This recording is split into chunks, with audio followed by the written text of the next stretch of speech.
What's going on, everybody? Josh Weidman here from Hard Money Bankers. I am a private lender, and I'd like to welcome you to the Market Makers broadcast. Today is going to be a little bit different than what we usually have in store for you. Typically, we interview some of the best agents and real estate investors and lenders and industry professionals in the real estate space and talk to them about the current market conditions and what is happening out there in the world. However, today is a little bit different. Recently, I realized that every day I'm getting phone calls on different types of projects. And frankly, most of them stink, right? I'm looking at fix and flip deals and rental properties and bridge loans, new construction. And what I'm finding more and more and more, and maybe this is a function of the current market conditions, or maybe this is just lack of knowledge, but there are a lot of deals out there that people are doing. They're spending money, they're getting funding on that really don't make a heck of a lot of sense, and they certainly don't make a lot of money. So I'm going to make it my sole responsibility to educate some people and kind of share some of the knowledge that I have over the last 20 years. I've been a real estate investor. I've fixed and flipped a couple hundred properties. I've owned a bunch of rental properties, had a property management company for several years, wholesale hundreds of deals. And, I've done a lot of loans. So I want to share some of that knowledge here. And today I'm going to talk to you about fix and flip deals. Quite specifically, I want to talk about how to analyze a fix and flip deal so that when you're looking at your next project, you're looking for your next project, you can very easily identify the stuff that matters and determine whether this is a deal that you want to pursue or not. And then how to analyze that thing and have it make money. Once we go over some high level topics, we're also going to dive into a case study of a successful fix and flip and give you some resources on where to reach out and get some tools and resources to really hone in on your business. So without further ado, let's get started here. So number one, introduction. Is this a deal or is this no deal? There's a lot of RIAs out there that they'll have a deal or no deal night where investors will bring in their projects and pitch them to the crowd and look for funding or look for, sometimes wholesalers, they'll pitch their deal and look for somebody to buy it. Well, determining whether it's a deal or not in a quick time frame is so important. It's so important because sometimes, especially in this market that's hyper competitive, you got to know whether you got to move on something or whether you got to pass. And you got to be able to do it pretty quickly. Oftentimes, the best deals, they'll hit the market today and they'll be under contract tomorrow. So we're going to get into that. We're going to cover one main strategy. As I mentioned, I've got some experience in obviously lending, but in flipping houses, in rental properties, in wholesaling, and a couple different areas of real estate investing. But today we're just going to talk about fix and flip. And to be quite honest with you, a lot of these topics that we're going to cover, we're just going to touch the surface. And in future videos, I'll probably delve a little bit further and deeper into some of these topics. But for today, we're going to talk about fix and flips. The objective here is to provide you with the ability to easily evaluate a prospective project and to know whether it's worth pursuing or not. Right? When I first got started wholesaling deals, we were one of the first people that, or the first companies that would go out and knock doors.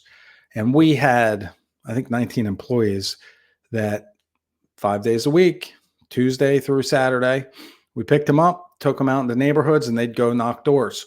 And it was a fantastic lead source. But the one problem was we really got too many leads. Sometimes we'd be getting 100 to 200 leads every single week. It was like drinking from a fire hose. And so being able to cut through those and find, the wheat from the chaff and find the diamonds in the rough, that became a challenge in and of itself. And so some of these strategies and some of the things we're going to talk about are things that I picked up along the way. All right. So what is a fix and flip project? It's really simple. You've s- Most of us have seen these HGTV programs on TV where they buy a place for 100,000, they put 100 into it, and they sell it for $3 million, right? It's just that simple.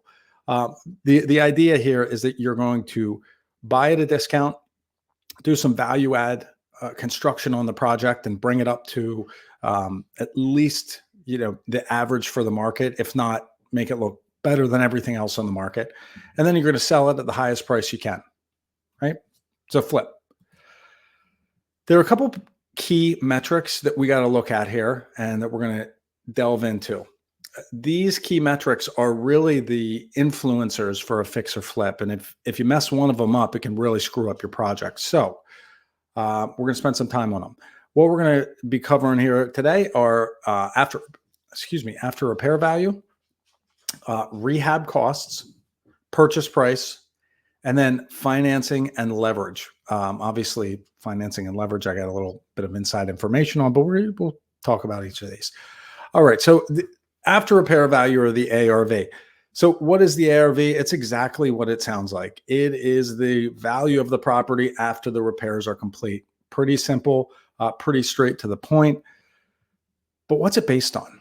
I get people calling me all the time where they say, hey, actually, I talked to a guy the other day who said, the ARV for this thing is somewhere between 225 and 250.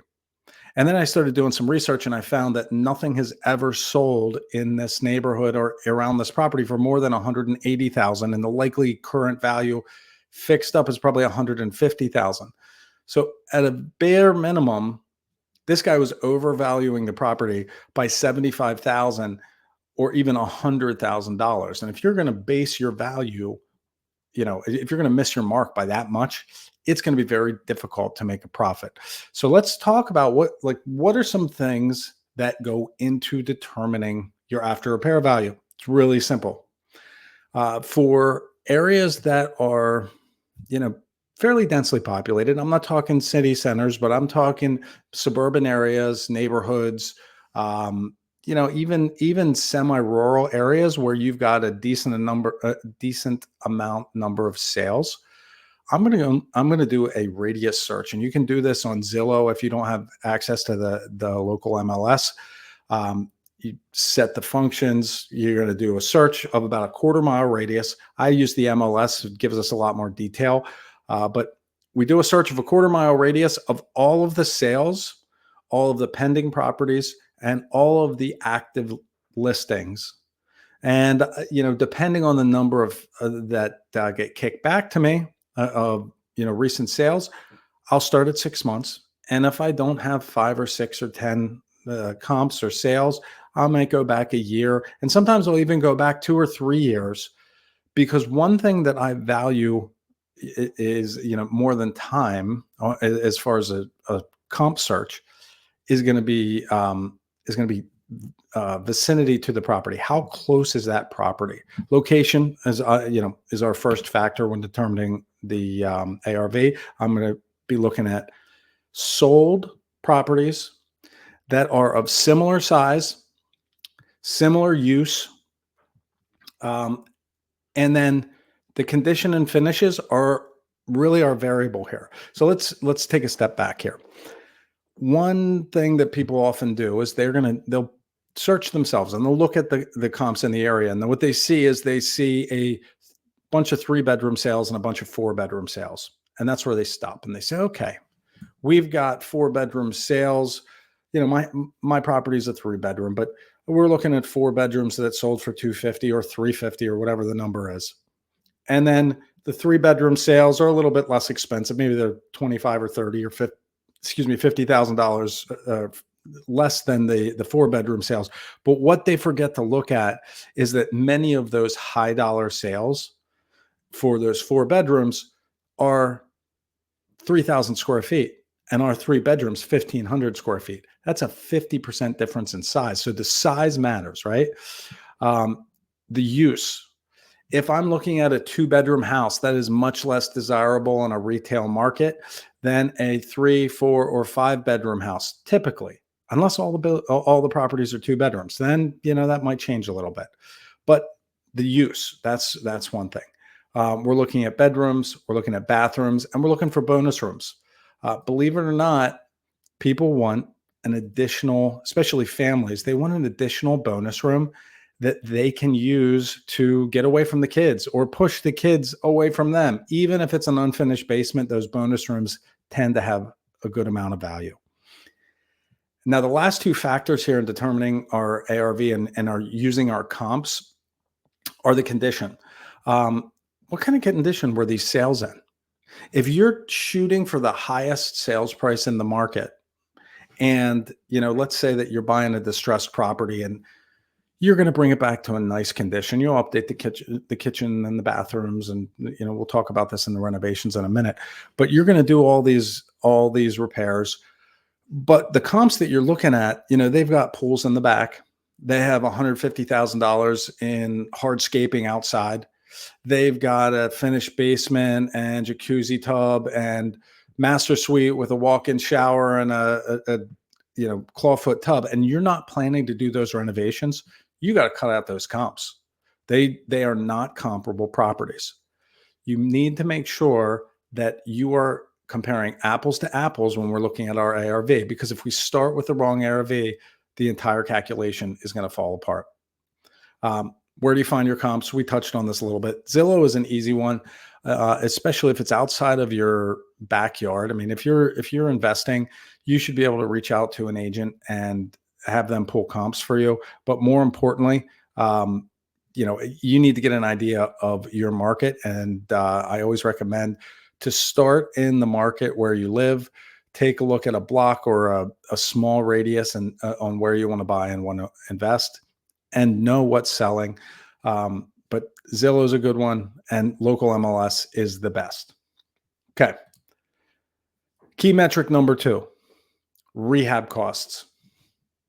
Now, you would not believe how many times people call me and tell me they're going to buy this place and fix it up for $5,000 or $10,000, increase the value by $100,000, and the whole process will take them 2 weeks.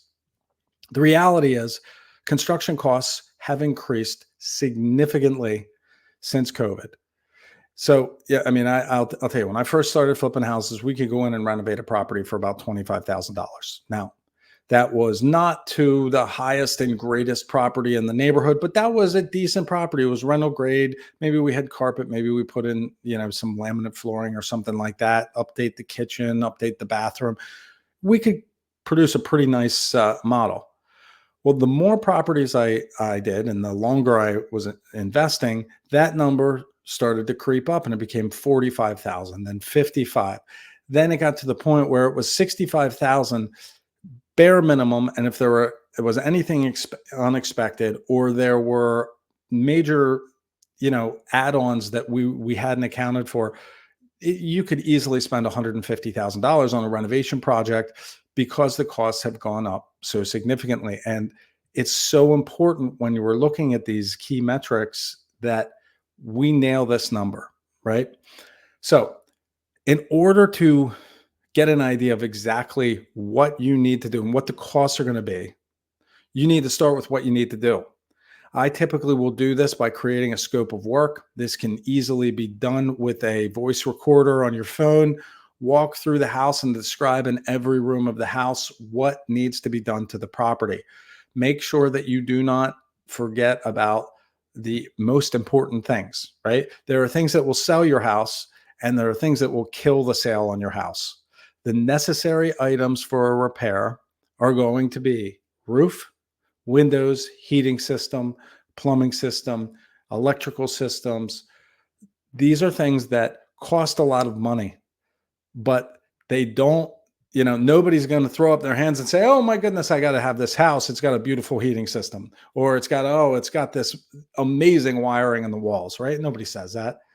But guaranteed, if they think this place is gorgeous and they want to buy it, when they get that home inspection and the lights don't turn on, or the heating system won't, kick on, or there's a leak in one of your water lines, it's going to be a problem. So number one, start with your necessary repairs, your mechanicals. Make sure that nothing's leaking and make sure everything works properly. Second part of that, You want to look for value add, things that will give you a great return on investment. These are things like kitchens, bathrooms, flooring, bonus rooms. And the last one I have in here is paint. You would not believe what a good paint job adds in the value of the property. The problem is most paint jobs aren't great, right? You go into a property that's been used as a rental, you and I both have seen it. It's like, paint rolled over all the outlets. You've got crooked lines on the ceiling, or maybe the paint just goes up almost to the top. We've always all seen those awful paint jobs. But doing a nice, crisp, good-looking paint job, replacing the outlets and outlet covers and switches and switch covers, replacing your lights, things like that are very small cost, but it shows attention to detail so that when you're looking to sell, those things really pop out. So what do we use for, if you've never flipped a house before, if you've never done major renovations on a property, what kind of numbers should we be looking at here? Well, I'll tell you, for a basic renovation, I tend to figure somewhere in the $50 a square foot for a marginal renovation. What's a marginal renovation look like? I'm talking about where you're updating the kitchens and bathrooms. You are maybe putting in some, vinyl plank flooring. You're doing a nice paint job and doing some other minor things. That's $50 a square foot. So in 1,000 square feet, what's that look like? $50,000, right? If, however, you're bumping up and you're saying, you know what? I really don't like the layout of this place. We're going to gut the thing down to the studs. We're going to reframe it all, come back with all of our mechanicals and all that kind of stuff. This price can go up real fast, $75, $100 a square foot. Now, if you're an experienced investor and you're watching this video, you're probably saying to yourself, you're rolling your eyes and saying to yourself, that's ridiculous. Hey, for you, it probably is. If you already have good contractors and you already have a team of tradespeople that can step into this project, I'm sure you can do it for a lot less. However, if you're new to this game and this is the first project you're walking into, I guarantee you it's going to cost more than you think. I guarantee you that you don't even know what you don't know from the renovation end unless you have extensive experience rehabbing properties, doing renovations. Even a lot of contractors, believe it or not, I got into real estate after having a construction company for several years. And my first flip went way over budget, even though, I was a professional contractor. Like, that's a mess. So budget more than you think it's going to cost, because even if everything goes right, it's likely that there are going to be some surprises along the way. A good rule of thumb is somewhere between $50 and $100 a square foot for new flippers. That number will certainly go down over time as you get more experience and you're able to foresee some of the problems that can pop up. Next key metric, your purchase price. Hey, it seems silly. Obviously, the purchase price and the renovation costs and all that kind of stuff matter. We start with our ARV because without knowing what the property can sell for when it's done, and then moving and knowing also from those comps what that property should look like, there's no way that we can calculate our construction costs. And then from there, if we don't have construction and ARV, there's no way we can look at our purchase price. So determining your offer only happens after you have a pretty solid ARV. You've got your construction budget. And then we're going to look at these two cheats. If you have cash and you are investing with your own money without financing, you're buying for a flip. The calculation or the cheat code here to buy cash is your purchase price should be 70% of the after repair value minus your construction budget. So what's this look like? Okay. Let's say you're buying a house let's say that you determine a potential investment is going to be worth $300,000 when you're done with it. We take 70% of that. What is that? $210,000. Your renovation budget is $60,000. So we take 210 minus 60, we're at 150,000. That's the price we want to purchase for our $300,000 exit. Okay. Guess what the cost, guess what your profit margin is going to be on that thing after you buy it, rehab it, pay for all the closing costs on the buy end, pay for your insurance, pay for your taxes, hold that thing for a couple months, manage those contractors and resell it. You're looking at about a 10% profit margin on that $300,000. So you're going to walk money in hand with about $30,000 on that $300,000 sale, even though you're buying that place for $150,000. Sounds crazy, but the numbers play out. I will do another video on this at some point in the future, but there are lots of calculators out there that you can use. So, all right, let's say, my goodness, Josh, I don't have $210,000 cash plus all the holding costs and all this and that. I got to get some leverage here. I got to get a bank loan, or I need to get some funding to cover some or all of that number. Let's say you're using hard money. Well, the number changes because, hey, if we're making 10% or $30,000 on that flip, if I'm paying cash, well, now we got to pay a lender, right? There's points, there's interest, there's holding costs, there's all kinds of stuff that goes into this.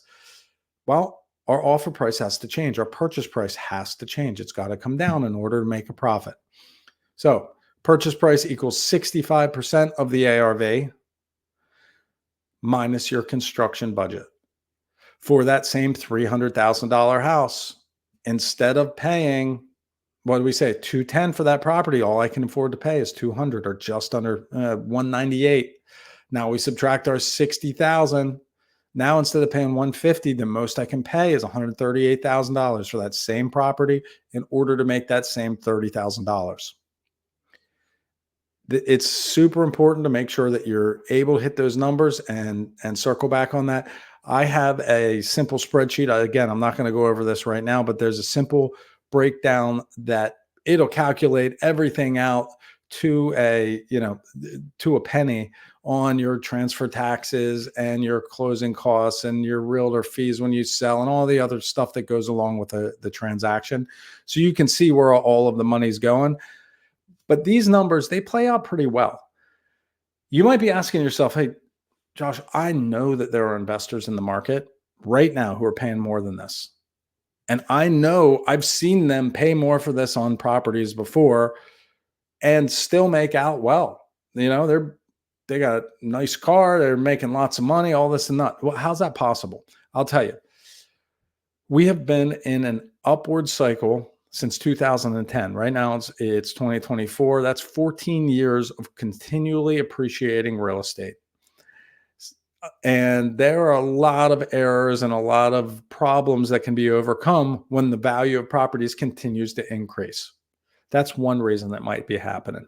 Second reason it might be happening is if you're a new investor and you're losing out on a property and you're using $50 a square foot, well, maybe this experienced investor, one, is using cash, so he doesn't have to pay for the cost of the bank money, but also maybe he's paying $35 a square foot for his renovation costs because he knows the market, he's got experience, he's got the guys, and probably has some trade lines where he can push some of that debt to 30 days. So his out-of-pocket cost is less and he's able to move a little more quickly. Hey, there's a lot of moving pieces here, but the key points that we're looking at, these key metrics are going to be really important when you are getting into your first deal, or whether you are an experienced investor. If you know your numbers, you can make money in this business. All right, so let's take a look at the next key metric: financing. Financing is a very, very important part to most real estate deals. There's a number floating around there. So something like 40 to 45% of all single family homes in the United States are owned without any debt. And that's great. But that leaves somewhere between 55 and 60% of all of the houses in this country have some sort of debt on it. And I'll bet you for investment properties, there's a ton of debt on these houses. There's a ton of leverage. Why? Because if you can leverage, let's say, 50,000 of your own dollars to control an asset worth $250,000 or $300,000, hey, your return on investment is going to be way higher. The important thing to remember is that if you've got a good project and you've got the right price, one super important part is the financing, because if you have the wrong financing, it can kill the deal. But if you have the right financing, it can help you make more money. So the question that you should be asking yourself anytime you're looking at financing a project should be, can this can this financing help me make more money? If the answer is yes, that's great. If the answer is no, you got to ask yourself, do I really need it? And is this a good idea? So what are some of the factors that impact your financing needs? Mm, sorry. The as is condition of the subject property is number one. If you have a property that you're buying and it's in great shape, or maybe dated, grandma's house, really well maintained over the years, but it needs an update. And it could do for an update, but the roof is good and the windows are good and the heating system works, and all that kind of stuff. You could get a conventional loan on that thing, and even with rates higher, it's going to be a lot cheaper than some of the other financing options. The second part is going to be the timeline to close. If you are a cash buyer, you can close whenever you can write that check, and that's fantastic. But if you're not a cash buyer, you need to consider, when does this seller need to sell? When does my contract end? When do I have to take deed and pay my obligation on this thing? If you've got weeks and weeks and weeks, you probably have a lot of options when it comes to financing. But once you get past a month and you're at 3 weeks or 2 weeks before closing, there are some finance options, but those options are going to diminish, and they're going to become more expensive as we get closer to closing, because there's fewer options out there. Last is the size and scope of the rehab project. Look, if you're doing a cosmetic rehab, grandma's house, right? You have $30,000 or $50,000, it might make a lot of sense to buy that thing with a 10% down, or as low down payment as you can on a conventional mortgage, and come out of pocket and pay for the renovations. On the flip side, if you're buying something that has no walls, right? It's got the exterior walls, but it needs a complete gut rehab. You're going to need a totally different funding source, because no bank is going to fund that loan unless it's a construction loan. And on something like that, banks that are doing construction loans these days are far and few in between.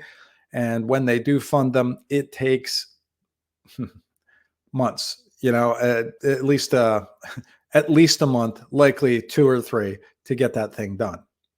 So what are some things that are going to impact your options as the borrower, and on these funding? Number one is credit. Across the board, whether you're looking at a hard money lender like me, or you're looking at a bank loan, or you're looking at a private investor, or you're looking at a number of other possibilities to fund this project, credit's going to become a part of it. Some lenders are going to weigh that credit score a lot more heavily than others, but your credit score matters. And if you want the best rates and terms, the higher the score, the better they're going to come in at. Number two, your available capital. If you have $5,000 and you're looking to flip a house, it's going to be very, very difficult. It's going to mean that you're going to need nearly 100% financing on that deal. And that's going to limit your available, the funding sources that are available to you. If you have $1 million sitting on the sideline and you just don't want to use your cash, you will have lenders lining up to give you money. So available capital matters. Experience.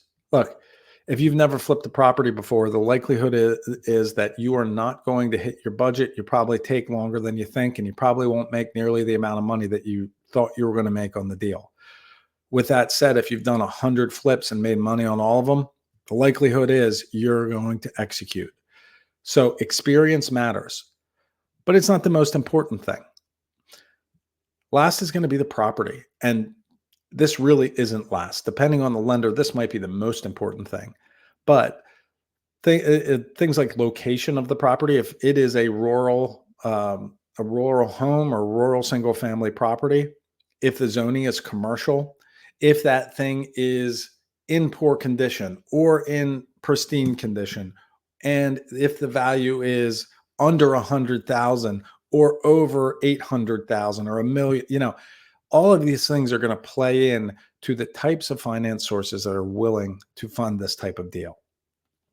So, what are some potential funding sources? Okay, we talked about one, cash or a line of credit, maybe that you have on your primary residence or one of your rental properties that you can tap that equity and pay with a check.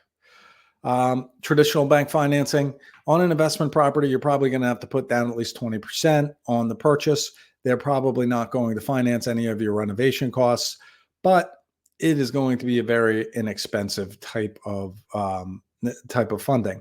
If you're planning on, maybe not flipping this and renting this, and the rehab is very light, like you're going in with paint and carpet and maybe a bathroom, where the renovations are less than 10,000.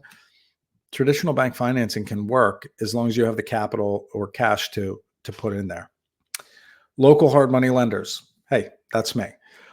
Local hard money lenders have their place. They're going to be a little bit more expensive than what you might see certainly more expensive than traditional bank financing.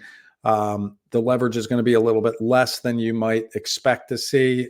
For us, we're going to be lending on the after repair value of the property, which means that our funding is going to be based on the exit value, right? So we're going to look at the ARV and construction costs that are proposed, and we're going to determine whether this is a project that seems viable based on your experience, your credit, your experience, your available capital, all of those things that I listed and that are going to impact your options, right? And we're going to give you a quote based on those numbers. They're going to be a little bit different than an institutional hard money lender. Institutional hard money lenders they're nationwide lenders most of the time. They're in a lot of markets across the country. They do not lend on rural properties, whereas a local hard money lender, probably no problem, right? They're not going to lend to you on certain types of projects if the construction costs are more than that purchase price, right? Or if your credit is less than a 660, or if the purchase price is less than 100,000, or the as is value is less than 100 grand. Like, there are pluses and minuses to both types of hard money lenders. They're going to be less expensive. They're going to be more in line with a traditional bank financing, with a lot of the documentation that you're going to need for a traditional loan from a bank. However, their leverage and their cost are going to be a little bit less than what you would see with a local hard money lender. There's trade-offs on both sides. The biggest difference between the two are going to be their leverage and the timeline. So again, if you have 2 weeks to close, or you have 3 days to close, a local hard money lender is not a problem. They're lending their own cash. They're putting it in the deal. They're able to underwrite quickly and fund in a few days, sometimes a few hours. Whereas institutional hard money lenders are a little bit different. They're going to look much more like a bank loan, and can take 30 to 45 days to close and fund. Then you've got private investors. Look, if you're looking for the perfect lender for a fix and flipper, private investors are the best. One thing that you got to have for a private investor is a track record, if they're smart, right? But a lot of times they'll lend 100% of the purchase price and 100% of renovation costs at terms that are reasonable to you in comparison to hard money or some of the other funding options that you're considering. So developing those relationships with private lenders. Who are these people? They're people that you know. They're people that you work with. They're people that you do business with. It can be your friend, the doctor, or your contractor buddy who owns a roofing company, or they're people with money either in their self-directed IRA or retirement account, or with cash that they want to send out and get a return on. Seller financing is an option, right? It is not the be all and end all. If you were looking at your first deal, I see a lot of investors looking at seller financing as the They cancel out all of the bad things about the deal.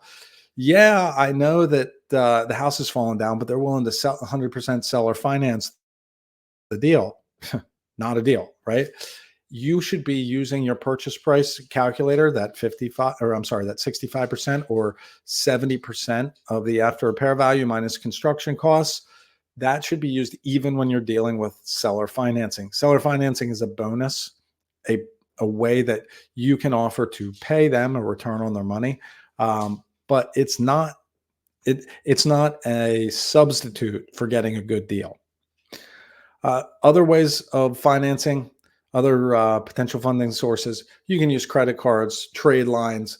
I've seen people use commodities by selling off or selling futures on, timber on the land, or, there are lots of different opportunities. And the more creative you are, the more opportunities you're going to have for funding sources. All right, I'm going to change my view here because there we go. This is an important thing to look at. I'm going to go into some benefits and detriments or risks in a little bit, but it is so important when you are working on a fix and flip project that you realize that there is risk associated with this project. Just like every investment, there is an element of risk. The nice thing with real estate and bricks and mortar investments are that you can often mitigate most of those risks by taking the right steps up front. So what are we talking about? Number one, you need to get adequate and appropriate insurance. Adequate means replacement cost insurance, and appropriate insurance means you don't get a homeowner's policy if you're going to have a vacant building while you're doing renovation, because guess what? If there's a claim, you get zero. Not a good situation. You always want to make sure that you have the right insurance policy to cover you in the case of any kind of accident that can come along within reason, right? Title search and insurance. Title, I've heard people talk about title insurance and say just, it's so expensive and, the likelihood of a claim is so low. If you get caught with with fraud from title or a missed mortgage from 20 years ago, the $1,000 or a few $1,000s that you're going to spend in title insurance is, pennies on the dollar for the ability to sleep at night. Get title insurance when you buy a property. The rest of these risk management factors have to do with contractors. The reason for that is in my opinion, the construction aspect of the project is probably the most risky part of it, both because many investors don't have hands-on experience with construction and because for the last, 30 years, we've been pushing all of the kids who will listen to go to college instead of going into the trades. And so we have a gigantic deficit of qualified tradespeople. And in addition to that, oftentimes people like us, I've done this myself, we make thieves out of contractors. And what do I mean by that? Well, look, a lot of these small contractors that you're probably going to hire to work on your project, they know that they can get the job done for X, but next week they don't have a job. So if they come out and they tell you, hey, look, let's say X is 50,000, we can do the job for $50,000, or you're shopping around, and until you have an experienced and reliable pool of contractors, a lot of people are going to choose the lowest price. And so you turn down the guy who will do a great job for 50 grand, and you go with the other guy who told you 40. And the guy who, is working at 40, he'll either come and do the job and work until he's done $40,000 worth of work and leave you hanging, or he'll take your deposit and never see you again. Right. And so it's essentially what we've created is a demand for contractors that either are not trained or don't exist, and it attracts some people that are unscrupulous, and it forces people to go from one job to the next, and rob Peter to pay Paul, and you just don't want to get caught at the end of that merry-go-round. So hire the right contractors. You want to hire working contractors. You can do this by going to go to Home Depot at 7 in the morning. If you want your guys to show up at 7:30 every day, go to where people are up and moving that early in the morning. Go to trade specific supply houses, plumbing places, paint only stores, electrical supply houses, and ask about the best contractors. Ask about referrals for people that are doing work that do business with the supply house. Talk to them and look for recommendations. Look for people walking in and out the door. Once you find the right contractor, discuss the project with them, be very transparent, get everything in writing and signed an agreement. Second part of risk mitigation here, or the next part in the construction phase, is going to be your budget and rehab draw management. Part of the contract with these general contractors or with your subs should be a list of how and when they get paid. What this means is that you're going to give a defined scope of work and a dollar amount that is associated with that. They should be paid upon completion. What I'm talking, if it is a large project, this large project can be broken up into a bunch of smaller projects. What you don't want is 50 small projects that are half done. And that can easily happen if you don't design the draw schedule and scope of work in a way that benefits you getting things completed and the contractor getting paid quickly and frequently throughout the project. Job site surveillance and security. Look, break-ins, damage to the house, making sure the contractors show up and perform on time. All of these factors go into a project. Some of the easiest ways to monitor this are, putting a lock code on the door, not a lock box, but a coded, lock on the door where you can easily go and change the code on the door to prevent people from entering that you don't want there. If you fire a contractor or something like that. In addition, job site cameras. There are options for properties where you can get Wi-Fi and stream them online. There's also options where electricity and Wi-Fi are not available, that they're either solar powered or they run off of battery or something like that. But you really want to make sure that you're able to log when people are coming, who and when people are coming to pick up their equipment or get working on a part of the project.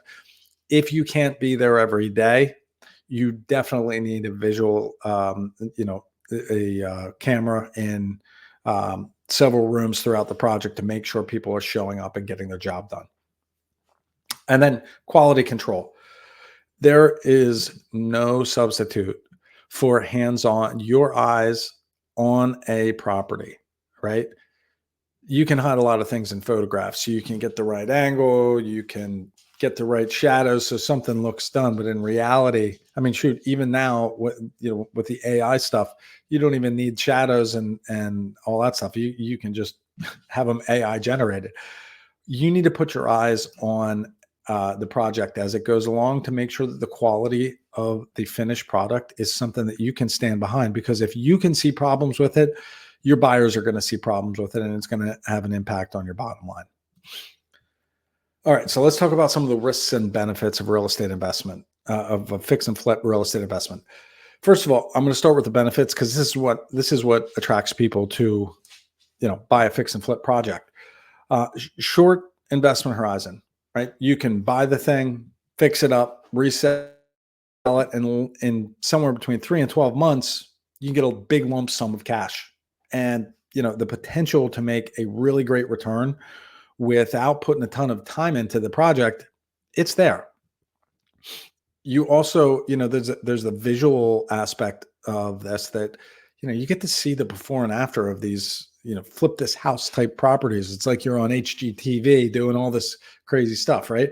You're upgrading the community, and people will come throughout the neighborhood, and they'll stop by and say, "Hey, thanks for buying this place and fixing it up. It really was an eyesore." It feels good. There is a high demand for housing right now, and so the likelihood of you being able to sell these flips is very high. There's lots of financing options right now, and it's the highest.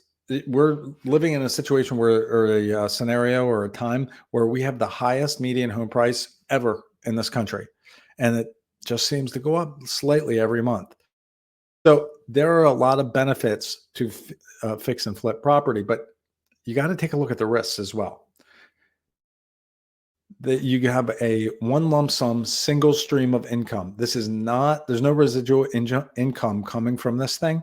And as a result, if you miss that big lump sum, it's not like you can make it up over time. A lot of times if you're renting a property out and you got to spend a little bit more to get that place ready to go, you can absorb some of that with the appreciation that might come over time, or the increased rents, or just collecting more income over time. You don't have that benefit. There is very likely a small potential for appreciation, because, hey, how much can a property appreciate in a year? It'll go up a little bit if the market continues to do well. But, there's also the potential for the value to go down in a year or over the time that you own it. The real potential for appreciation is over many years, and that's really what you see more with those buy and hold properties. There's a high risk with the potential to lose all your money, right? The house might not go to zero, but if you're investing $50 or $100,000 in this place, it could be worth, much less than you put in there. So that's a big risk. Next, this is a complex business model. Believe it or not, there are a ton of moving pieces. I'm doing a whole video here on, just an overview of, how to analyze a fix and flip project. But the truth is, each of those key items that we talked about, I could probably do a 20 or 30-minute video delving in. We could do videos on comping properties and hiring contractors and all that kind of stuff. It's a complex model. And so it leaves the door open for potential issues. It can be expensive to finance these projects. Traditionally, 4 years ago, before COVID, or even right after COVID, we had these crazy low interest rates. I mean, 4% interest. It's nuts. For a fix and flip, and that's for, obviously longer term financing, but for short term financing, and that's what this really is for these short term projects, the cost of financing these is significantly more expensive. There's lots of competition, as you probably know if you're watching this video. There's probably 10 investors who want to buy every single house that's listed on the market that is an investment type property. So, getting that first deal can be kind of difficult. But here's the bottom line. Hold on, we'll go into this in a minute. Here's the bottom line. If you're able to be successful, if you are patient enough to make a bunch of offers and continually being consistent with making your offers, you finally get that one house under contract. You're able to finance it well. You plan up, ahead of time and do your renovations, plan your renovations, you hire the contractor, you get the renovations done, you get this thing listed on the market, and it sells and you make money on it. You're going to be hooked on flipping houses and on investing in real estate forever. You really are. But on the flip side, if you do this kind of, I don't know, half-ass it, right? And you go in here and we're putting an offer in here, putting an offer in there, and you finally get something under contract because you bid the highest amount and you didn't do your comps right and you didn't analyze the property right. You're going to end up at the end of the day, if you're lucky, breaking even, but more likely losing 10, 20, $100,000 on that flip. And you will never, ever do another project for the rest of your life, very likely, right? So take the time Be patient and find the right deal. If you do, I promise you it'll pay off. And I want to share. We're going to do a case study. This is a property that I funded. It's in the Poconos. It's a fix and flip project. This was this is a good case study of a good flip. There are three partners. They had flipped one house previous to this one in the past 3 years. Only one flip under their belt. Didn't have any rental properties, so like they don't really have that much experience investing in real estate. One of the members is a real estate agent, but didn't really know anything about hard money lending. Didn't know much about investing until after doing that first flip. So we funded the first one. They came back to us for the second one. All three members of the LLC had very, very good credit, 725 to 780, excellent. And they had plenty of capital. They had over $100,000 between the three of them that they could put into a project or projects. Coincidentally, we funded this house and another house that they bought the same month. And you're going to see why in a minute here. So the basics on this property, their purchase price is $120,000. Estimated rehab was $35,000. And the projected ARV was between $200 and $245. Now, that sounds like a big window, but in a lot of areas, the difference between a $245 house and a $200,000 house is not that much. A lot of it comes down to the details, the product selection for the finishes, how well that paint job is, right? We talked about good paint and bad paint, right? Doing the things that really matter versus, just making it look okay, right? And a lot of these things you can't even see in photographs. So it can be frustrating if you're looking at comps on the MLS or you're on Zillow or another search engine or real estate search info provider online. You can't really tell the difference unless you put but all right. The subject property, it was in a rural area. So that was another issue here is like we've done quite a few projects with this borrower since this one, but there's not a ton of options when you get out of a populated area because a lot of lenders won't go there. The small local banks will go there, but on a project like this, the renovation funds were too high. So anyway, this is a rural property in a gated community in the Poconos, just under 1,100 square feet. The comps range from 176,000 up to 260. The most comparable sale settled in January 2024. That the property was renovated and was 3.2, 1,200 square feet. Okay. So this is a breakdown of the expenses on the project. They bought it for 120. Property taxes. This is prorated from the time they bought it to the time they sold it. The lender costs $6,230. Title fees and title insurance, homeowners and homeowners association transfer taxes, miscellaneous expenses, total interest expenses to hold it during that time, builder's risk insurance, realtor fees on the sale, transfer tax on the sale, and then miscellaneous costs. So I'm going through, and I want to mention all of these items. This isn't even very detailed in breaking out all of the expenses on this project, but it does include all of their actual costs on the property.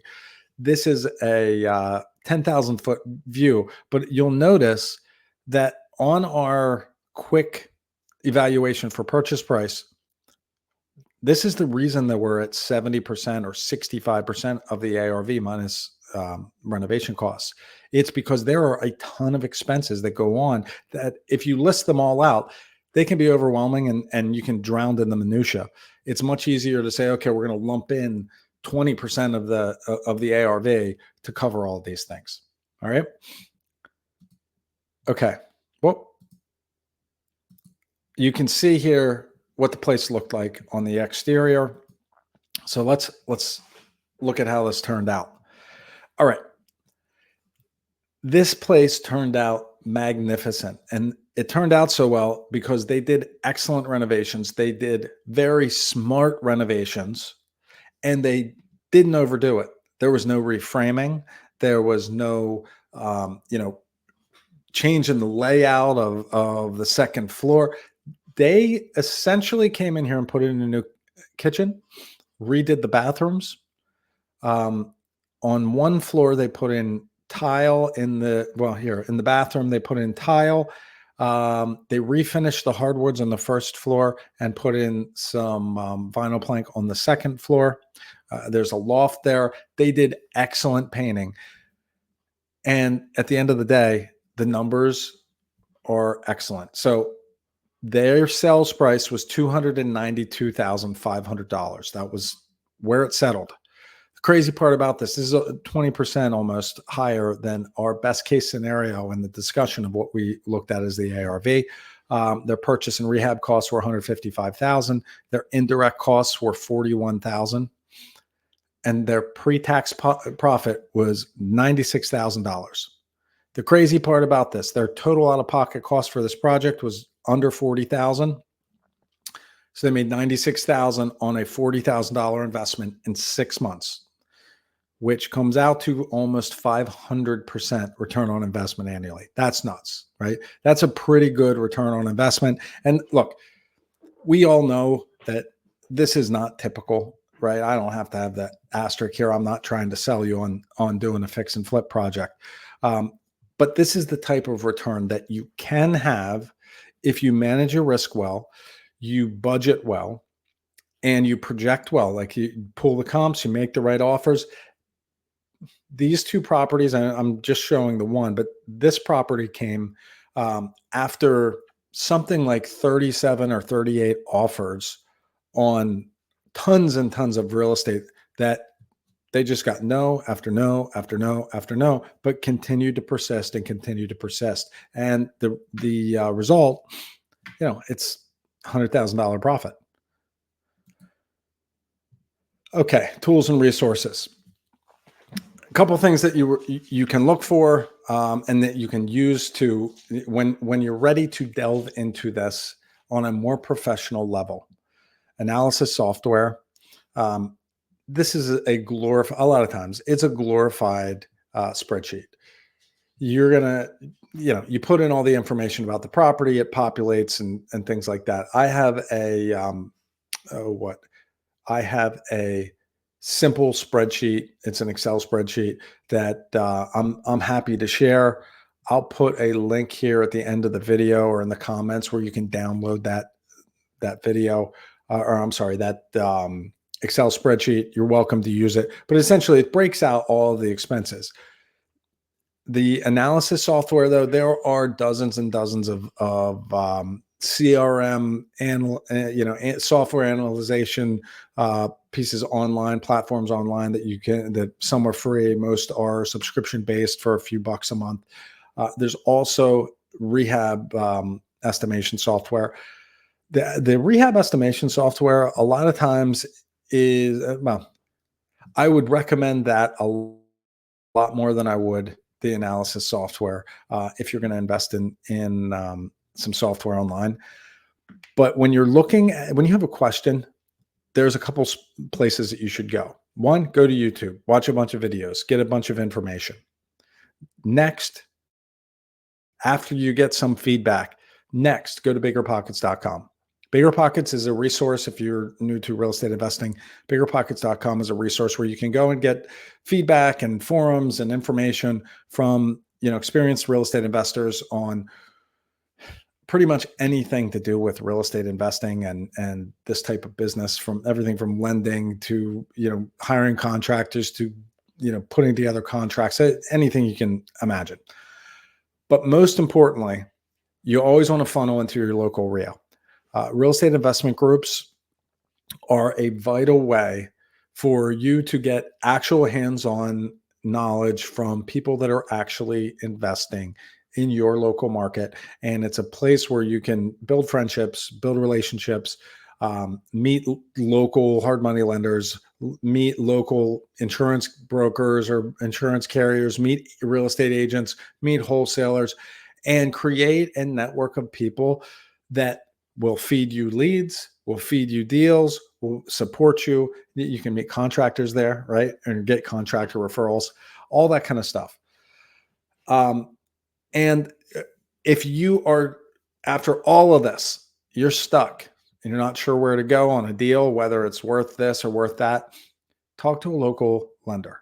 I can tell you that probably once or twice a day, I'm on the phone for 20 or 30 minutes going over a specific deal with an investor, talking to them about their funding options, whether it's with me or whether it's externally, and giving them suggestions on how they can best fund this project. What are your best, your least costs? What kind of time constraints do you have? And brainstorming on ways that they can get into a specific deal and determine whether a project is worth investing in. So, I mean, leave this video when you're done here. Start with checking out some, online analysis tools. Look for some leads. If you have very specific questions, reach out to me personally. But look, at the end of the day, what you got to be able to do, and the reason I made this video, is you got to be able to take a look at a potential investment project, especially if you're looking at it as a fix and flip. Know how to step in here, analyze it, go through the purchase price, process, determine what the comps are going to be in the ARV, take a look at the construction budget and quickly get an idea of what that cost is going to be, and then come up with a purchase price and determine whether this is something that is interesting and something you want to pursue. So look, that's all I got for today. I know I'm been a little bit long-winded here. I hope that you're able to take away from this that this fix and flip stuff, it can be a really great way to have some success in real estate, to build up a bankroll if you don't have one. And it can be a springboard to investing in more longer term investments like, like apartment buildings or rentals or, even commercial investing. But fix and flips are a really great way to get those large infusions of capital in your hands and, and make money doing it. Yeah. So again, my name's Josh Weidman. I am a private investor with Hard Money Bankers. We fund fix and flip projects. We also fund commercial deals, do DSCR loans, ground up construction, bridge loans. We have a lot that we can offer if you are looking for an investment loan. Give me a call. I'm happy to help. My contact information is right here. You can reach me at 717-213-8488, or you can visit us online at hardmoneybankers.com. All right, that's it for today. I appreciate you joining me, and we'll be back here with some more interviews and additional content soon. Until then, go out and make some money. Take care.